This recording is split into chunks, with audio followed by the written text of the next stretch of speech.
সুন্দরভাবে জবাব করেছেন, আমাদেরকে বুঝিয়েছেন।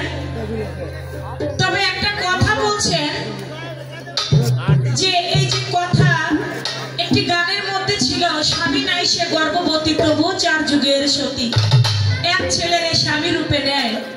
এখন বলে পাক পাঞ্চাতনের এই কথা যাই না, তোমার কি হবে?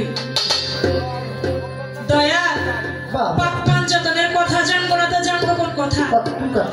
তার একটা শিষ্ট। হ্যাঁ, দয়াল নবী বলেছেন, নবী আহলে পায়াতের উপর যেই বান্দা তাই মোহাব্বত কাটটা কাফের দোজখের কি পাইবো না নবীর সাফায়াত। আমি যদি পাক পাঞ্চাতনের মোহাব্বতই না রাখতে পারি তাহলে তো আমি কাটটা কাফের দোজখের কীট হয়ে যাব। এজন্য যত সাধনা যত ভজন আছে, পাক পাঞ্চাতনের মোহাব্বত যার হৃদয়ে নাই, পাক পাঞ্চাতনের কথা যার হৃদয়ে নাই বাবা, তার কোনো পালাও নাই। এর উপর দিয়ে বেশি মাতবরি করো না বাবা। নিজের ছেলে তো বুকে নিয়ে রাখার চেষ্টা করব। ওই যে এক বান্ধবী রাস্তা দিয়ে যায়, নিজের ছেলেকে কোলে নিছে, নিজের ছেলেকে হাঁটাই নিয়ে যাচ্ছে, আর সতীনের ছেলেকে কোলে করে নিয়ে যাচ্ছে। এখন বান্ধবীর সঙ্গে দেখা, বান্ধবী তো জানে যে ও কেমন লোক। কিরে বান্ধবী, তুই তোর নিজের ছেলেটাকে হাঁটাই নিতেছস আর তোর সতীনের ছেলেকে তুই কোলে করে নিতেছস, তুই যে কত ভালো মানুষ এটা তো আমি জানি। তুই একটু সত্যি করে কদিন তুই তোর নিজের ছেলের হাঁটাই নিতেছস আর সতীনের কারে কোলে নিছস, সেই কারণটা কি? কয় বান্ধবীরে কি বলবো শোন, আমি আমারটারে হাঁটাই নিতেছি এজন্য ও ভবিষ্যতে পায়ে হেঁটে চলে ও যেন মানুষের মতো একটা মানুষ হইতে পারে। আর সতীনের ছেলেরে কোলে নিয়ে হাঁটতেছি, ওরে জনকার কুইরা বানায় ছেড়ে দিয়েছে। বাবা, আপনি তো আমার সতীনের ছেলে না যে জনকার কুইরা বানায় ছেড়ে দেন। আপনি আমার নিজের ছেলে, হাঁটাই হাঁটাই একটা মানুষের মতো মানুষ আমি করতে চাই, এমন কোনো কথা বললেন আমি পাক পাঞ্চাতনের কথা জিজ্ঞেস করবো না। পাক পাঞ্চাতনের সাধনা না হইলে কোনো সাধনাই হবে। বলে নিজকে চিনবা নিজকে জানবা, আমি আগে পাক পাঞ্চাতনকে চিনি জানি, তারপরে আমি নিজকে চিনবো। তাদেরকে চিনলাম না জানলাম না, নিজেকে চিনবো কিভাবে? এবার আসি আমার নিজেকে চিনবার জন্য জানবার জন্য বাবা, এই নিজকে চিনবো। সেখান থেকে যা আছে ব্রহ্মাণ্ডে তাই আছে এই মানব ধারে। কোন গুরু, গুরুকে ভক্তি দিলে অনপঞ্চাজন গুরুকে ভক্তি দিল, ভক্তি দিলেই গুরু মারা যায়। মারা যাইতে যাইতে 50 জন মারা গেল, শেষে আর একজন গুরুকে ভক্তি দিল, যখন ভক্তি দিল ভক্ত এবার নিজেই মারা গেল। এখন সে গুরুকে সে ভক্তকে যাহাই আছে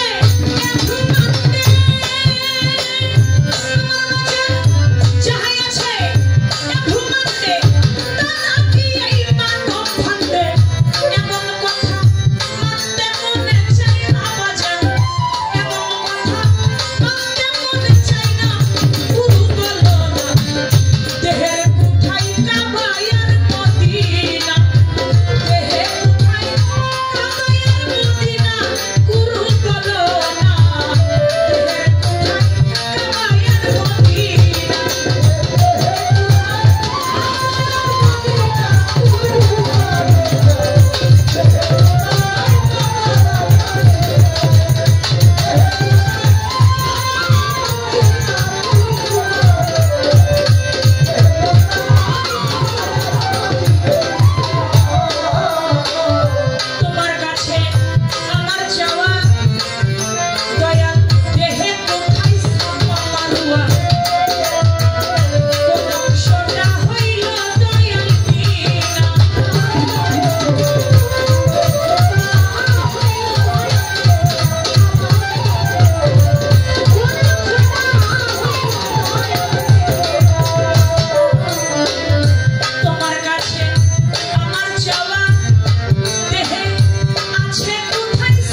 চায় না। আমার দয়ালের কাছে জানবো, দয়াল আমার মানব দেহের কাবা এই মক্কা কোথায় আর মদিনাটা কোথায়? তোমার কাছে আমার চাওয়া, দেহে কোথায় ছাপা মারোয়া, কোন অংশটা হইল দয়াল মিনা? আরাফাত আর মুজদালিফা দেহ ভান্ডে দেখাই দিবা, না দেখাইলে দেখাইবে কোনজনা? হযরত আসওয়াদের বিষয়, যে আসওয়াদ পাথরে চুম্বন করলে মানুষের জীবনের গুনাহ মাফ হইয়া যায়। ও দয়াল আমার এই মানব দেহের মধ্যে আমার আসওয়াদ পাথরটা কোথায়? যে আসওয়াদ পাথরে চুম্বন করলে আমার সারা জীবনের গুনাহ মাফ হইয়া যাবে। আমি তো আমার দেহের আসওয়াদ পাথর আমি খুঁজে পাই না। ভাবে ইব্রাহিমের পাথর দেখাও দয়াল দেহের ভিতর, রুকুনে রহমত আমায় ছিলাম না। পাই ধরে কই দিও না থাকি, দেহের কোন অংশটা জান্নাতুল বাকি? কোথায় আছে আমার নবীজির রওজা খানা? আমার দেহের মধ্যে দয়াল নবীজির রওজা কোথায় আছে এটা আমি খুঁজে পাই না। আপনি একটু দয়া করে আমাকে দেখাই দিবেন যে তোমার দেহের এই জায়গাটায় দয়াল নবীর রওজা আছে। দয়াল নবীর রওজার পাশে আরো 3টা রওজা আছে, আমার দেহের রওজা খুঁজে পাই না। ও দয়াল নবীর রওজার পাশে আরো 3টা রওজা আছে, কার? সেই 3টা রওজা কার কার আপনি একটু বলে যাবেন। আমার এই দেহের মধ্যে সেই 3টা রওজা আমি দেখতে চাই। আশা করি আমার গুরুজি এই কথাগুলি একটু লক্ষ্য করে শুনে আমাদেরকে সঠিক একটা বুঝ দিবেন। আমার কাছে যে প্রশ্নটা করেছেন এটা কোন আমাদের ইসলাম ধর্মের প্রশ্ন এটা নয়, এটা হচ্ছে সনাতন ধর্মে। আমাদের ইসলাম ধর্মে ভক্তি দিয়া 49 জন গুরু মায়েরা ফেলাইছে এরকম কোন ইতিহাস, কোন জীবনী নাই। যে ভক্তকে ভক্তি দেয়, যে ভক্ত গুরুকে ভক্তি দিলেই গুরু মারা যায়, এমন কোন জীবনী কিতাবে কোথাও কোনো উল্লেখ নাই। তবে সনাতন ধর্মে এটা আছে। যার নাম ছিল ভস্মলোচন, তিনি কি করল? গুরুর কাছে বাণ মন্ত্র শিক্ষা গ্রহণ করল। বলে দয়াল আমি আপনার কাছে একটা বর চাই। বলে কি বর? বলে আমি একটা বাণ মন্ত্র শিক্ষা চাই। বলে কি বাণ মন্ত্র? বলে আমি যাকেই চাইবো ইচ্ছা করলে তাকেই আমি মেরে ফেলতে। এটা কেমন কথা? বলে হ্যাঁ আপনি তো গুরু, আপনি তো সব পারেন। আমিও বিশ্বাস করি আমার নজরুল জানে সব পারে, আমার আল্লাহ দিলে সব জানে, আমি অবিশ্বাস করি না। তাই আমি বলবো দয়াল আপনি আমাকে একটু বাণ মন্ত্র শিক্ষা দেন, আমি যাকে চাই তাকেই যেন মেরে ফেলতে পারি।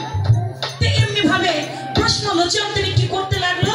ওই বাণ মন্ত্রটা যখন তিনি সাধনা করে শিক্ষা গ্রহণ করলো, তখন বাবা যার এই ভক্তি দেয়, ভক্তি দিয়া তার আর দুনিয়ায় রাখে। এমনি ভাবে যখন শিব লক্ষ্য করে দেখে কিরে ওর ভাব কায়দা তো ভালো না, ও যাকে খুশি তাকে ভক্তি দিয়ে মেরে ফেলতেছে। এইভাবে যদি মারতে শুরু করে কোন দিন যে আমারে মাইরা ফেলে এটা বলা যায় না। একদিন দয়ালের কাছে শিবের কাছে নিচে চলে গেছে, যাইয়া কয় দয়াল আপনার আমি একটা ভক্তি দিতে চাই। কয় না তুই আমার ভক্তি দিবি পরে দি। দয়াল নিজেই একটু ওর ভক্তিটা নিচ্ছে না, তিনি একটা দৌড় শুরু করলেন যে ও ভক্তি দিয়া না জানি আমারই মাইরা। তিনি দৌড় শুরু করলেন, দৌড় দিতে দিতে একটা নৃত্যশালার মধ্যে চলে গেল, গিয়ে দেখে কিছু নৃত্যশিল্পীরা তারা নাচ গান করতে। তখন ওই শিব তিনি কি করলো? তিনিও নাচ গান মত্ত হয়ে গেল, তিনিও নাচতে লাগলো, মেয়ের রূপ ধারণ করলো। মেয়ের রূপ ধারণ করে তিনি যখন নাচতে লাগলো, নাচতে নাচতে শিব যখন মাথার মধ্যে হাত লাগাইলো, ও তখন নাচতে নাচতে বেহাল হয়ে ও যখন নিজের মাথায় নিজে হাত দিল, তখন দয়াল চরণে একটা ভক্তি দিয়া বাবা ও নিজেই মরে গেল। এটা সনাতন ধর্মের কথা, এটা আমাদের ইসলাম ধর্মের এরকম কোন ইতিহাস নাই। আপনি যেখান থেকে কথা রেখেছিলেন আমি সনাতন ধর্ম অনুযায়ী জবাব করলাম। আপনার কাছে আমার এই গানটা থেকেই কিছু কথা, এই মক্কা মদিনা যে কাবার যে বিষয়, হজের যে বিষয়টা, সেখান থেকে কথা রাখলাম। বাজান আপনি আমার যে জায়গায় নিয়ে ঠেকাইছেন আমার তো মনটা ভালো লাগতেছে না। এই জায়গা থেকে আমিও আপনার একটা কথা জানতে চাই বাজান। যেহেতু আপনি আমার এত খাটাইলেন, আমি আপনার শিষ্য মানুষ, আমি নাদাম ভক্ত আপনার, আমি আমি এমনি কাঙ্গাল মানুষ, আর আপনি যদি আমার এমনি চরণ ছাড়া করতে চান বাবা, আমার তো উপায় দেখি না বাবা। আপনি বলবেন তো, এমন একজন গুরু ছিল, তিনি তার নিজের এই দেহটাকে 5টা ভাগ করলো, ভাগ করে একটা ভাগের সঙ্গে তিনি মিলন করলো। ওই মিলনে 3টা হইলো ছেলে, 2টা হইলো মেয়ে। আপনি বলবেন ওই 3টা ছেলের নাম ছিল কি, 2টা মেয়ের নাম ছিল কি? দেহের কোন ভাগের সঙ্গে তিনি মিলন করলো, দেহটা যে ভাগ করলো, সেই ভাগের দোয়াটা ছিল কি?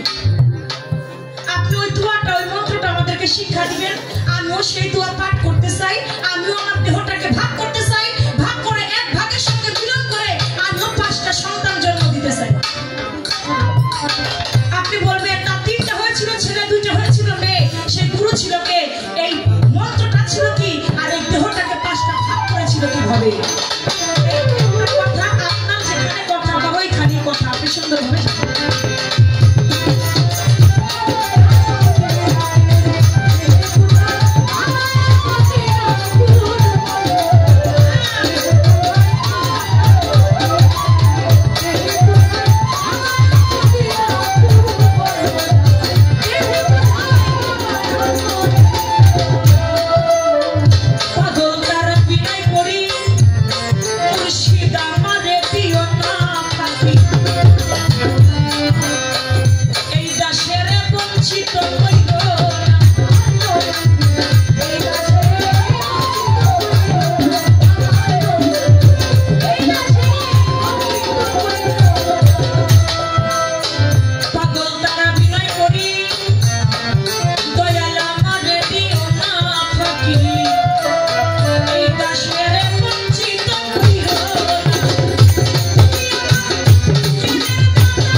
কেমন আছেন আপনারা সবাই?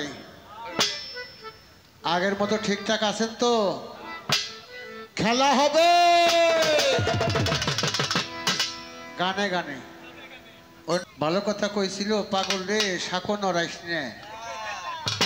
পাগল কয় ভালো কথা মনে করছা, ও ধৈর্যই ঝাঁকিস করতে। এই দেহের মধ্যে মক্কা মদিনা কোথায়?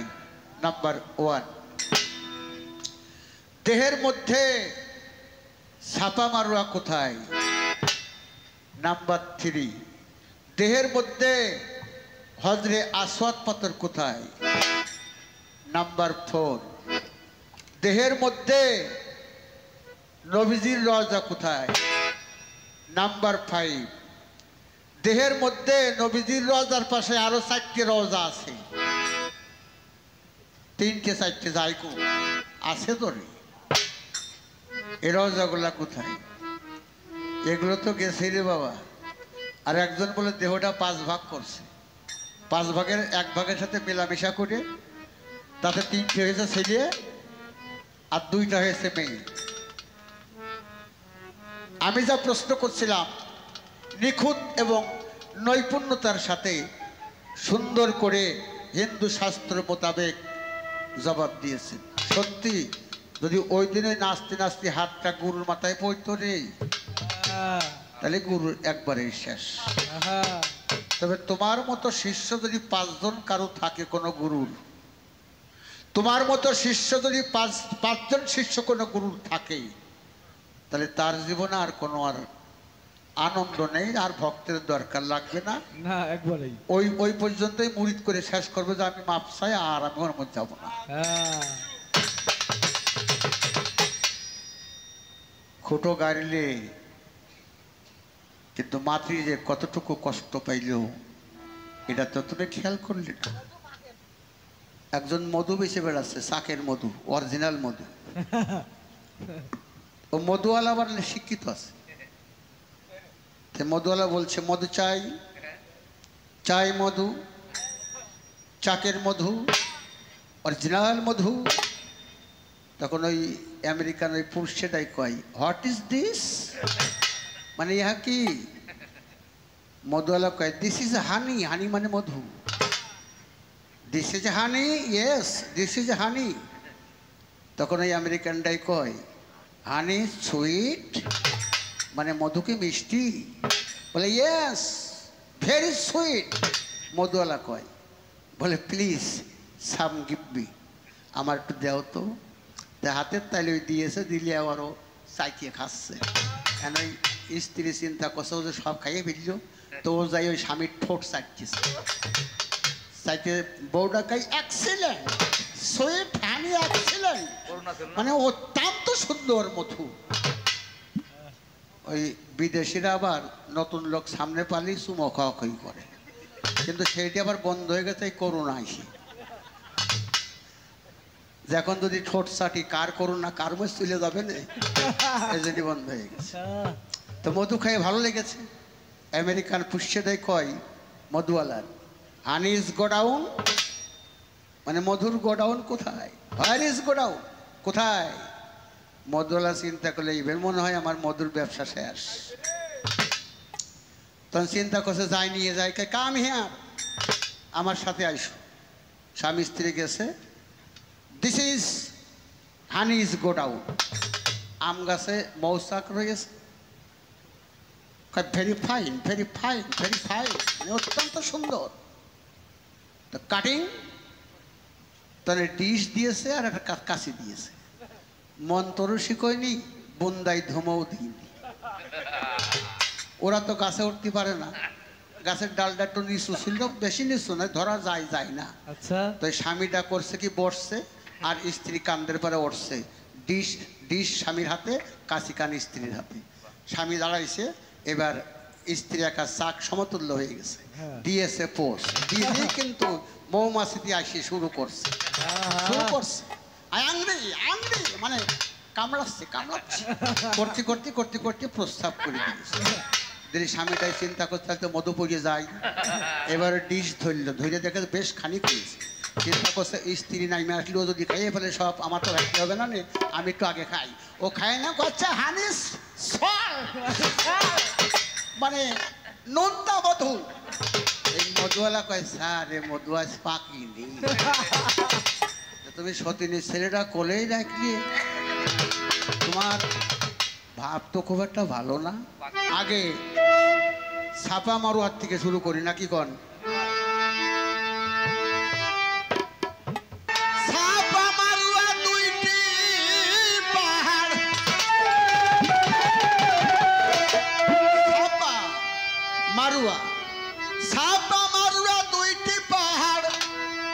দুই দিকেতে দিয়াছে মাওলাই দুই দিকেতে দিয়াছে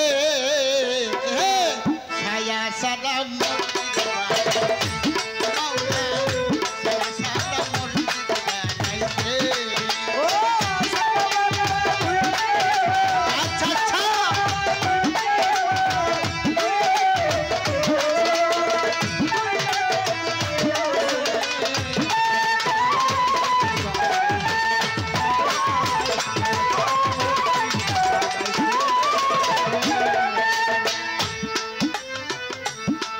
মসজিদ শূন্য রয় স্থির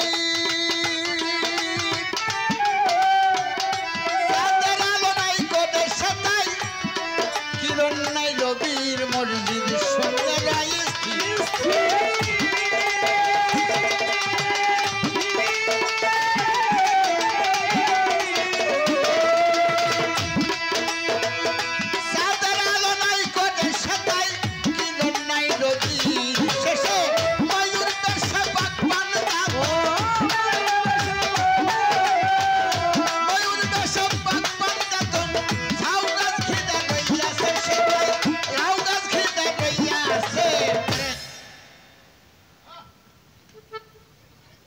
গানের পাশে গান কি হচ্ছে কাটাই কাটাই this is clear is song কাটাই কাটাই গান শেষ তোমার মতো হলো 5 জন মুরিদ বানানোর জন্য আমার কাছে নিয়ে আইসো ওই 5টাও তোমার সাথে মুরিদ করি না কি করবো তুমি যে খাটনি করাতে পারো তা আমার বোঝা হয়ে গেছে এত কষ্ট দিয়া ভালো না তবে একটা কথা হলো industry is the key of life পরিশ্রম সৌভাগ্যের প্রসূতি পরিশ্রম না করলে পারিশ্রমিক পাওয়া যায় না বাজাইস না আজকে রাত্রি গান গে তুমি যে টাকা পাবানে হয় তুমি কিছু বেশি আর না আমি কিছু বেশি টাকা তুমি পাবানে কিন্তু তুমি টাকাটা হালাল করে নিলে না তুমি সব আমার দিয়েই খাটাচ্ছ তুমি উঠছো বসছো টাকাটা একটু হালাল করে নিও আচ্ছা তা যদি না না এইভাবে যদি গাও যাওয়ার সময় 3 ভাগের 1 ভাগ আমার দিয়ে যাইও বাজা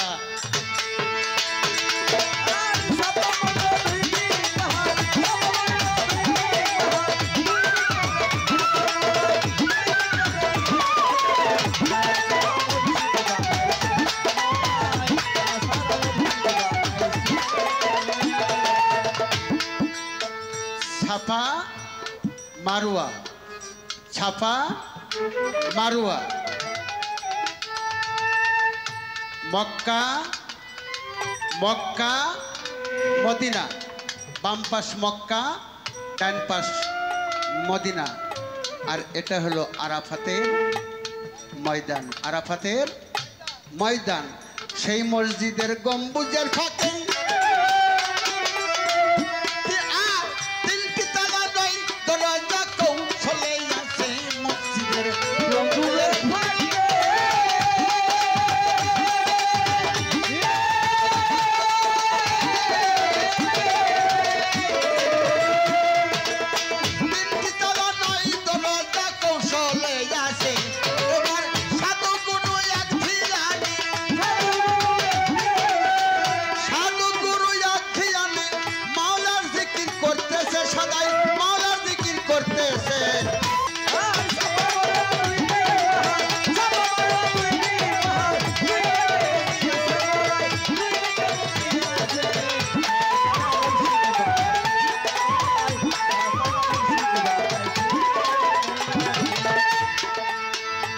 মসজিদ বেহেশতি সুফা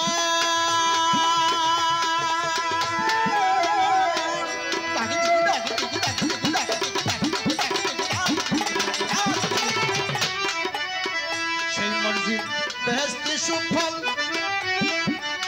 প্রথম মাসের প্রথম দিনে আসে আবহাওয়াতের জল মসজিদ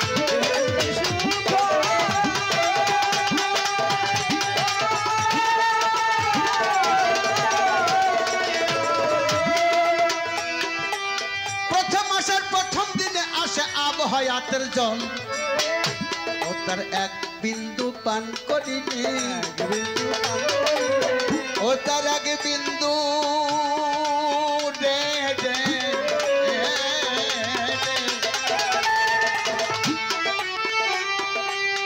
আমাদের নাচতিছে কসল তোকে বাজলো দেখি ও তার এক বিন্দু জল পান করিলে রে ওই তার সত্যের পানে হে ছায়া ছাড়া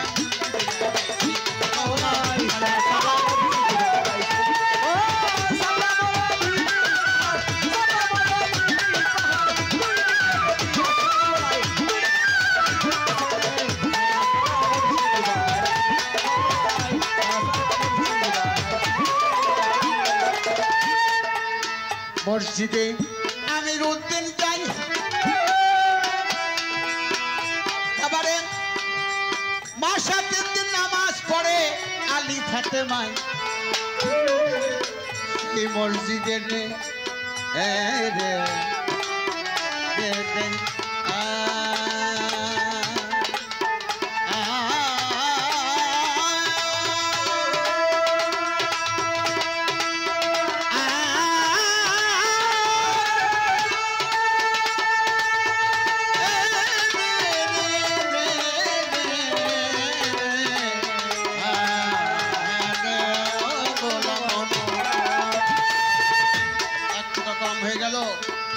মসজিদে আমির উদ্দিন যাই মাসাতে দিন নামাজ পড়ে আলী ফাতেমায় বছরে 36 দিনে স্বয়ং আল্লাহ আসতেছে মন স্বয়ং আল্লাহ আসতেছে আর গাবো না এটা গেল আরাফাত সাফা মারোয়া মক্কা মদিনা এবার আসবে হজরে আসওয়াদ পাথর না কি কর এটুক না করলে আবার উঠে সব দিল আমার পাথরটা দিল না নিয়ে যাও মারে পাথর নিয়ে যাও পাথর কোথায় আছে দেখো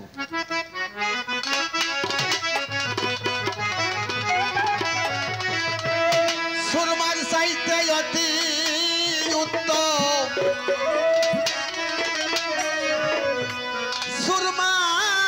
সুরমার চাইতে অতি উত্তম দরবারের পবিত্র ধুলা পীরের বাড়ি দরবার শরীফ ভক্তের জন্য কাবা কেবলা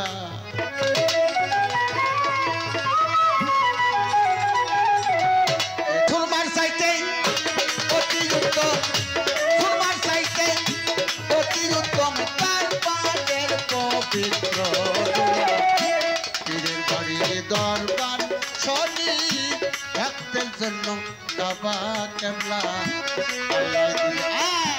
আল্লাহ দিলে সার দরবার শরীফ ভক্তের জন্য কাবা কেবলা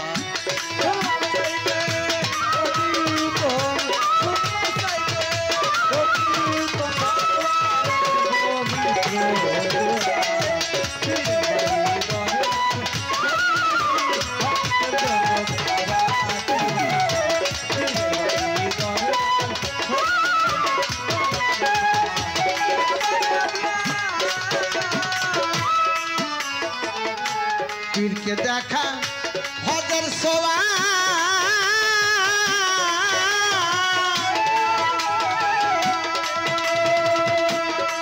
ওরে বসে দরবারে করিলে দোয়া ওই আমার কদম সানকে দেখা আল্লাহ দিলে সাকে দেখা হজর সোয়া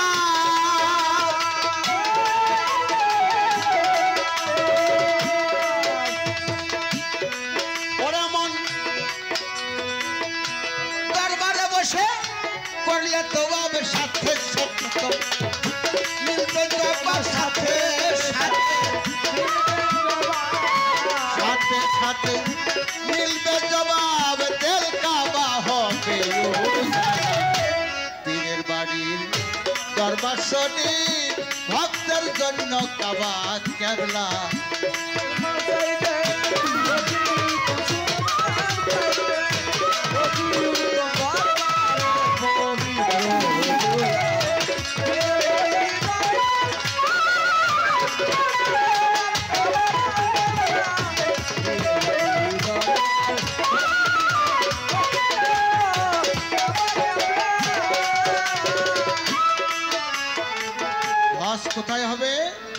যার যার মুর্শিদের বাড়িতে। আর এক জায়গা আছে মা বাবার সামনে। আর এক জায়গা আছে এই যে বসে আছে আকবরী হজ। কি বাবা আকবরী হজ? তাই পীরকে দেখা, আমার আল্লাহ দিলে শাকে দেখা হজের সোয়াব। বসে দরবারে করিলে তো সাথে সাথে মিলবে জবাব, তেল কাবা হবে উজালা। তাহলে কাবা কেবলা গেল, এবার আসছে হজ গেল, কাবা কেবলা গেল, এবার আসছে হজরে আসওয়াদ পাথর। পাথরটা কোথায়? পীরের পায়ে ছোট ছোট বাজাও, খুব মধুময় টোকা দিয়ে পীরের পায়ে দিলে রে সোমা, ও তো মাফ হয়ে যায় সকল গুনাহ রে।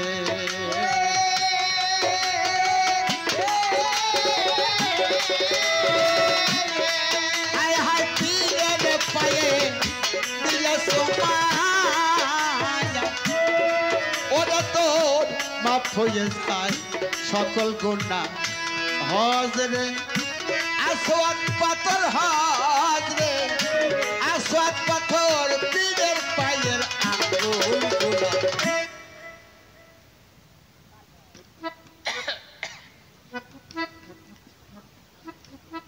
হজ রে আসওয়াদ পাথর, পীরের পায়ের আঙ্গুলগুলা। শুধু পীরের পা না, আরো আছে রে বাবা, বাজাস না। উমর জিজ্ঞাসা করে, কাবা শরীফের পাশে আমার দয়াল নবী এবং হজরতে উমর বসা। হজরত উমর জিজ্ঞাসা করে, হুজুর গো, কাবা ঘরে এই যে হজরে আসওয়াদ পাথর, এই পাথরে চুমা খাইলে কি মানুষের গুনাহ খাতা মাফ হবে? আমার নবীজি কয়, এটা তোমার সম্পূর্ণ বিশ্বাস, তুমি চুমা খাইতে পারো? হজরত উমর কয়, ওই পাথর কথা কয় না, ওই পাথর মরা। হুজুর গো, মরা পাথরে আমি কোনোদিন চুমা খাবো না। আমার নবী কয়, উমর রে, পাথরে চুমা খাইতে কইতেছি না। আমি যেদিন মেরাজে গেলাম, হজরে বাইতুল আকসার ঘরে যখন বুরাক থেকে নামলাম, আমার পায়ের নিচে একটা পাথর পড়ছিল, সেই পাথরটা ওই পাথর। তুমি মনে করো ওই পাথরের পরে আমার দুইখানা পাও রয়েছে। হযরত ওমর পাথরে চুমা খাইলেন। চুমা খাওয়ার পরে নবীজির কাছে জিজ্ঞাসা করে, হুজুর গো, যারা হজ করতে আসতে পারবে না, তারা জীবনেও কোনোদিন হজরে আসওয়াদ পাথরে চুমা খাইতে পারবে না। তোমার উম্মতের ভিতরে অনেক মানুষ থাকবে গরিব, তাদের টাকা পয়সা নাই, হজ করার ক্ষমতা নাই। তাদের জন্য কোনো হজরে আসওয়াদ পাথর আছে কিনা বলুন হুজুর, আমি একটু জানতে চাই। আমার নবী বলেন, ওমর রে, এই পাথর মরা পাথর কথা বলে না, তবে তুমি জেনে রেখো, প্রত্যেকটা ঘরে ঘরে আমার আল্লাহ তাজা পাথর রেখে দিয়েছে, যেই পাথরে চুমা খাইলে ভক্তের গুনাহ খাতা সঙ্গে সঙ্গে মাফ হয়ে যাবে। হাদিস বুখারী শরীফে লেখা আছে, ৫ম খণ্ডে, যে সন্তান তার মায়ের পায়ে বিদ্যা আঙ্গুলে চুম্বন খাইল, সেজন্য বেহেশতের চৌকাটে চুম্বন খাইল। জোরে বলেন সুবহানাল্লাহ। মা বাবা কষ্টে আছে, ঠিক মতো কাপড় পরতে পারে না, কেন? গরিব। অথচ আমি সুদ খাইয়ে বহুত টাকা কামাইছি, মা বাবারে না কয়ে না খাতি দিয়ে টাকা খরচ করে আমি হজ করতে গেছি। কি আর কম বাবা, ওই হজ, ওই রকম হজ 1000 বার করলেও ওর একটা নেকি আসবে না, আসবে না, আসবে না।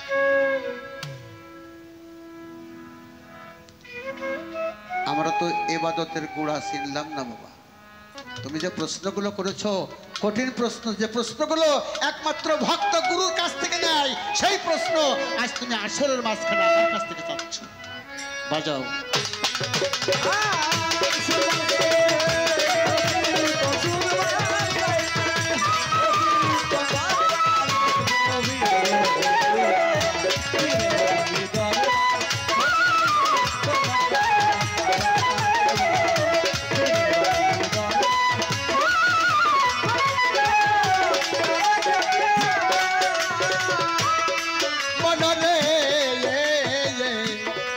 কুরসি লৌহে কলম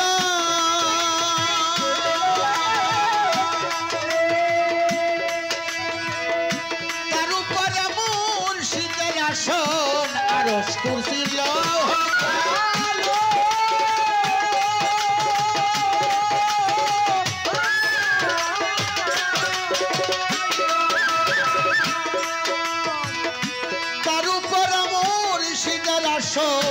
ইসরাইল শান পরশ রতনী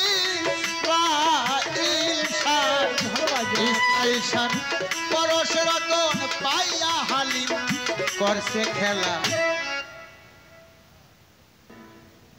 হযরত নবীজির মাজার দেহের মধ্যে কোথায় জিজ্ঞাসা করছে না কাবা মোকাম হলো 5টা মোকাম ওরা উল ওরা মস্তিষ্কের অগ্রভাগে ছোট ছোট বাচ্চাদের দেখা যায় 1 মাস 1.5 মাস 5 মাস বয়সদের এই মাঝখানে মাথার মাঝখানে পাতলা পর্দা থাকে তুত্তুর তুত্তুর করে মা সকলটা কয় যে ইন্দুরের বাচ্চা নড়তেছে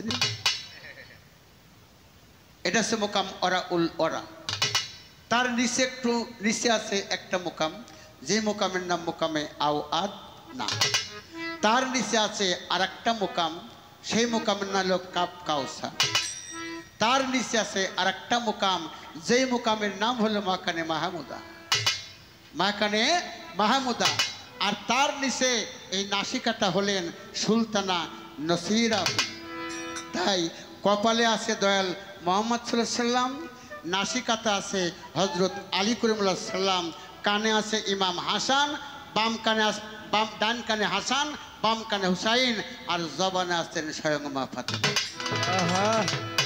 তাইলে এবার কোন জায়গায় দয়াল নবীর রওজা দর ওরা 3 দিকে তো বইছে নদী 3 দিকে তো বইছে নদী ত্রিবেণী আর ত্রিমোহনা মোকাম মাহমুদার ঘরে আল্লাহ নবীর বারাম খানা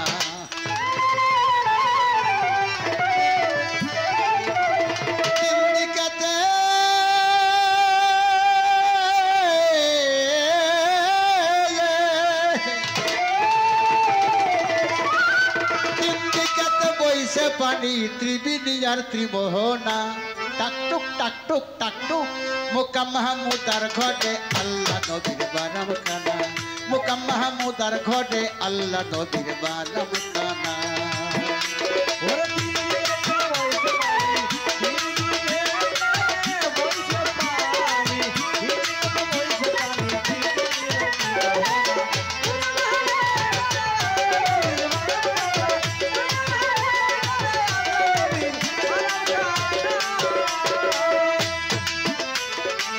মনে সুরাতের ময়দান কত কেঁদে বেড়ায় পাগল মস্তান সামনে সুরাতের ময়দান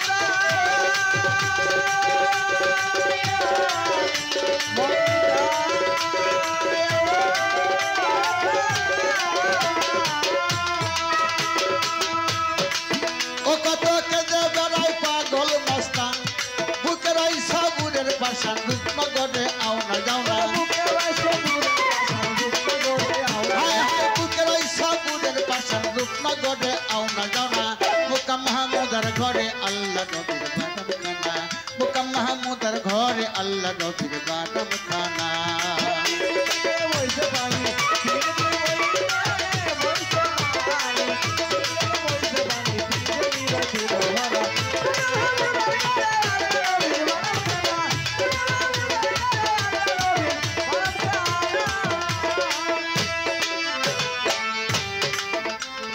ঊর্ধ্ব জগৎ সহস্রে মোকাম মাহমুদার ঘরে ঊর্ধ্ব জগৎ সহস্রে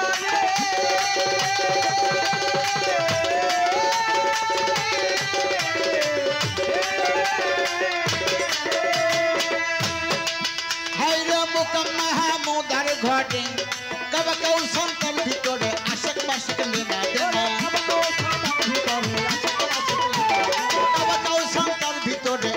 আশেক লিনা দিনা মোকাম মাহমুদার ঘরে আল্লাহ নবীর বারাম খানা মোকাম মাহমুদার ঘরে আল্লাহ নবীর বারাম খানা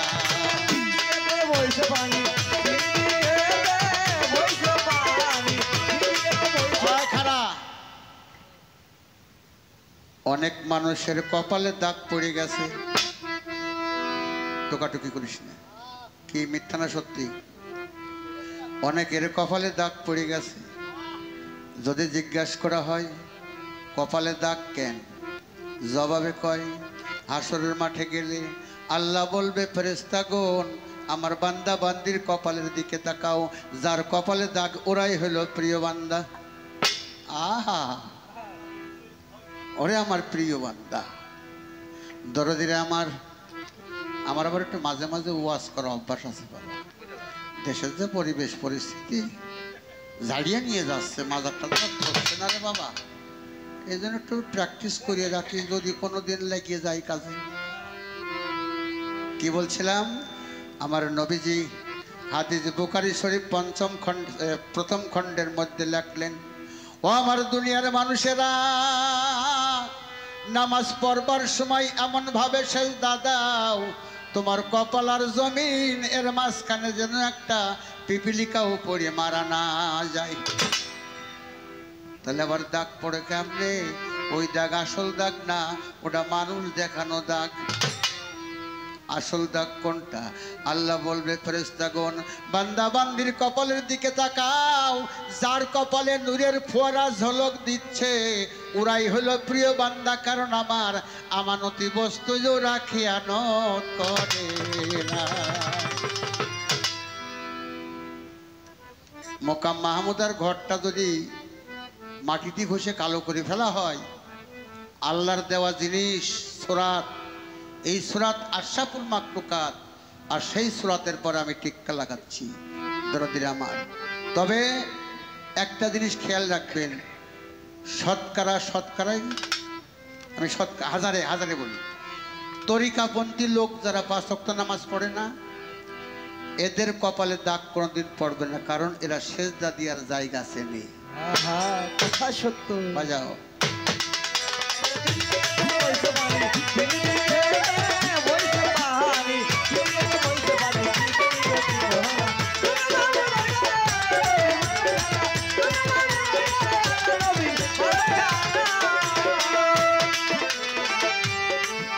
সাধু খালিম কই মেরা যেতে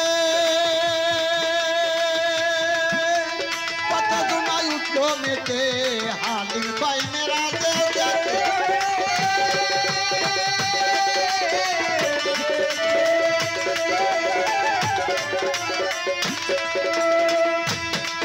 বাবা কত জুনা উঠলো মেতে বান্দার মিরাজ ভাই সালাতে সালাত মানে স্মরণ করা ইবাদত করা বান্দার মেরাজ হয় সালাতে আগে করো তার ঠিকানা মোকাম মাহমুদার ঘরে আল্লাহ নবীর বারাম খানা মোকাম মাহমুদার ঘরে আল্লাহ নবীর বারাম খানা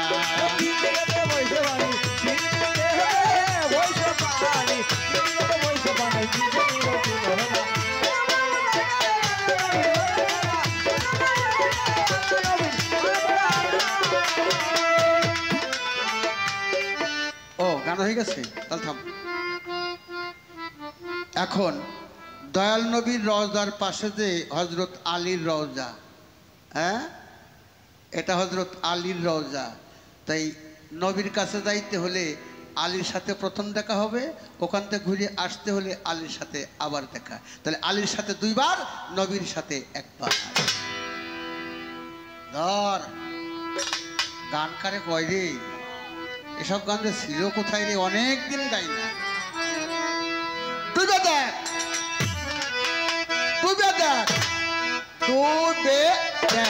আহা তুই দেখ না সুন্দরী নাই সোনার মানুষ নাই মাঝলে কি জানো বলছে যে সবাই তুই দেখ না সুন্দরী নাই সোনার মানুষ নাই মাঝলে কি জানো বলছে যে সবাই আস্তে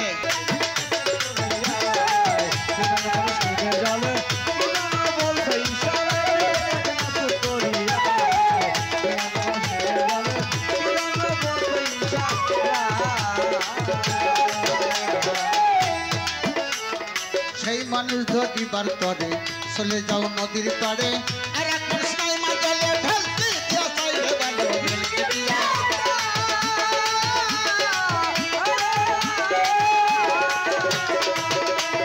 সেই মানুষ ধরিবার তরে চলে যাও নদীর পাড়ে আর এক মানুষ নাই মা জলে ভেলকি দিয়া চাইলে ভালো ভেলকি দিয়া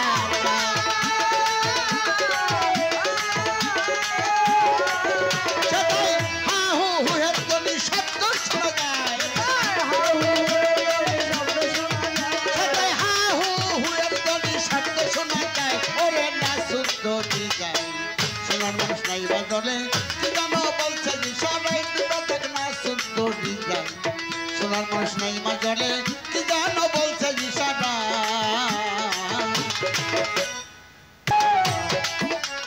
উলহিয়ার দরিয়ার মাঝে দেখো মুকাম মাহমুদাতে তার উপর একটা মসজিদ কাবাজারে কইরে ভালো কাবাজারে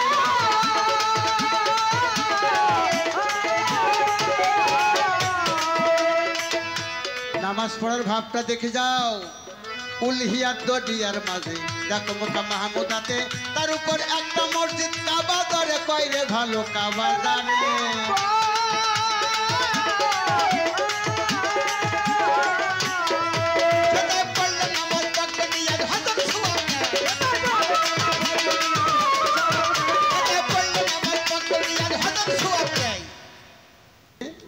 ফানা হলো তিনটা ফানা পীর সাহেব ফানা পীর রাসুল ফানা পিল্লা বাকা বিল্লা একজন ভক্ত মুরাকাবা মুশাহিদায় বসে ডান চক্ষু এবং বাম চক্ষু বন্ধ রেখে কপালের মাঝখান দিয়া নাসিকার অগ্রভাগ দিয়া যখন পীর মুর্শিদের বরযোগ ধরে আল্লাহ দিলে সাজুরি আমেরিকান থাকে তাহলে ভক্তের কাছে আসতে 1 সেকেন্ড সময় লাগে না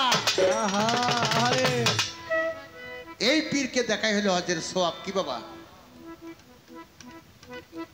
ফানা পীর শায়েকের কাজ বরযোগ ধরে বসবেন ফানা পীর শায়েকের কাজ হয়ে গেলেই তখন ফানা পীর রাসুল আসবে অর্থাৎ ওই রূপের মধ্যে রাসুল রূপ এসে দাঁড়াবে তখন ওই রাসুল রূপের মধ্যে বরযোগ করতে করতে করতে করতে এক মুহূর্তে দেখবা ফানা ফিল্লা চলে আসবে মানে তোমার দেহের ভিতরে যে আদি আসল মানুষ আছে সে দেহের থেকে বডির থেকে বাহির হয়ে ওই রূপের সামনে এসে দাঁড়িয়ে যাবে তখন তোমার ওই রূপের মধ্যে আল্লাহর রূপ তোমার রূপ মুর্শিদ রূপ রাসূল রূপ সব দেখতে পারবা তখন তুমি হয়ে যাবে বাকা বিল্লার ওলি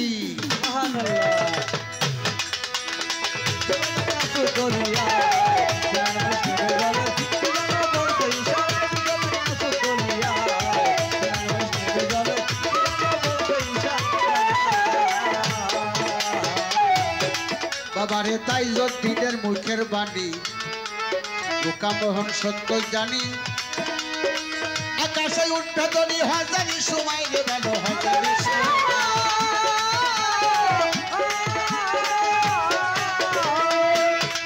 বাবারে তাই যতীনের মুখের বাণী লোকামোহন সত্য জানি আকাশে উঠবে ধনী হাজারি সময় রে ভালো হাজারি সময়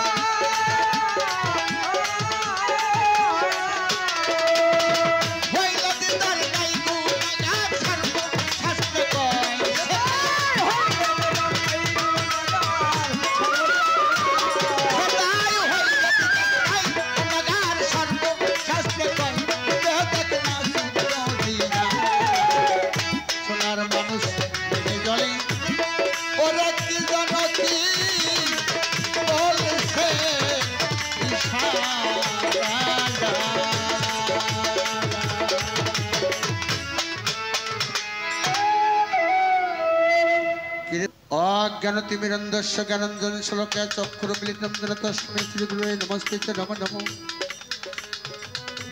অখণ্ডমণ্ডলাকারণং ব্যক্তং গতচরাচরণং তৎপদনং দর্শিতং জন শ্রীগুরুবে তস্मै নমস্তে নমো হা কৃষ্ণ করুণা সিন্ধু দীনবন্ধু জগৎপদে গ বিশ্ব গোপিকা কান্ত রাধাকান্ত নমস্তিতি গুরু ব্রহ্মা গুরু বিষ্ণু গুরু পরম দেব গুরু জগৎময় শ্রীগুরুবে তস্मै নমো নারায়ণ পরা বেদা নারায়ণ পরাৎপরা নারায়ণ পরাগতি নারায়ণ শুভ মুক্তি রাম নারায়ণ শ্রী মুকুন্দ মধুসূদন কৃষ্ণ কেশব কৌশল হরে বৈকুণ্ঠ হরে মুরার মধু কৈতে ভারে গোপাল গোবিন্দ মুকুন্দ স্বরে যোগ শ্রীরাম মাঙ্গল গতি লক্ষ হরে কৃষ্ণ কৃষ্ণ কৃষ্ণ হরে হরে হরে রাম রাম রাম হরে হরে পিতা স্বর্গ পিতা ধর্ম পিতাই পরমন্তপ পিতরি চিতিমা পিয়ন্ত স্বর্গের দেবতাই নমস্তে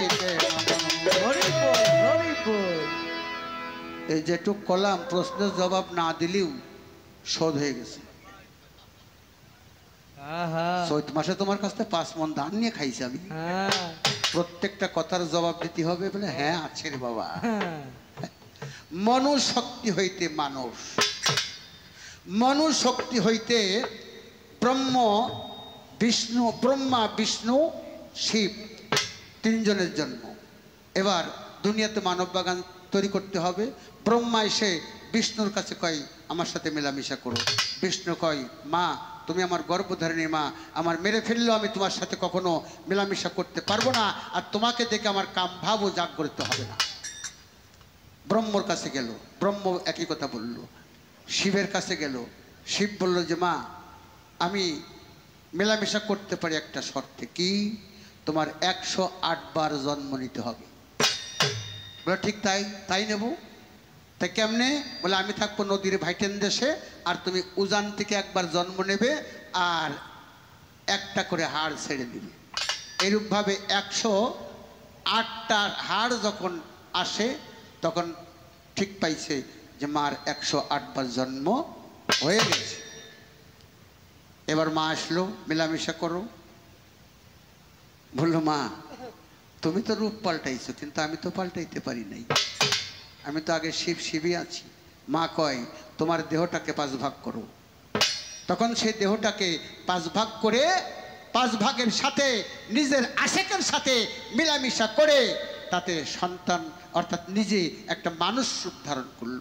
সে হলো পঞ্চানন গোসাই। পঞ্চানন গোসাই আর ব্রহ্মা মিলামিশা করে তাতে জন্ম নিল নারায়ণ, জয়া, বিজয়া, আর মেয়ে দুটো হলো সুখ, শান্তি। সব জানে। আচ্ছা আর বিরক্ত আপনাদের করবো না, তবে আমি যা কইছি কমিটির পক্ষ থেকে যা বলা হয়েছে দরবারের পক্ষে একটা গান গাইতেই হবে। যদি না গাই তাহলে আমার মনটার কাছে ভালো থাকবে না। পালা গান শেষ করছি, তোমার প্রশ্ন ছিল শেষ করছি। ও এবার আমি একটা করি। আমার প্রশ্ন একটু বলবে। একজন ভক্ত গুরুর খাবার খেয়ে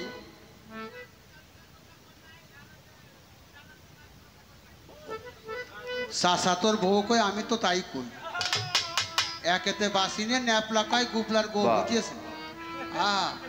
জান্নাতুল বাকি চিনলে না, এই বাম স্তনের আড়াঙ্গুল নিচে হাত দিয়ে দেন যে টকাস টকাস টকাস টকাস করছে।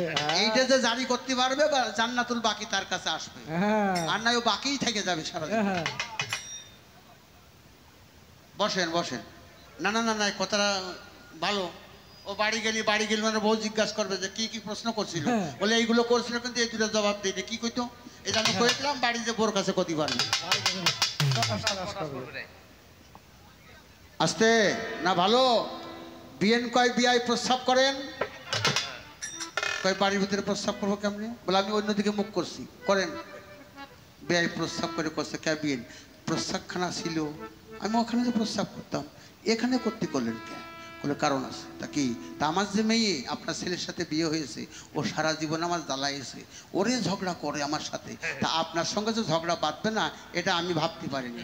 ঝগড়া বাঁধবে, বাঁধলি আপনি আমার মেয়ের কাছে কবেন জীবনেও প্রস্রাব করতে তোর বাড়ি যাব না, এই জন্য আগে আগে করাই রাখলাম।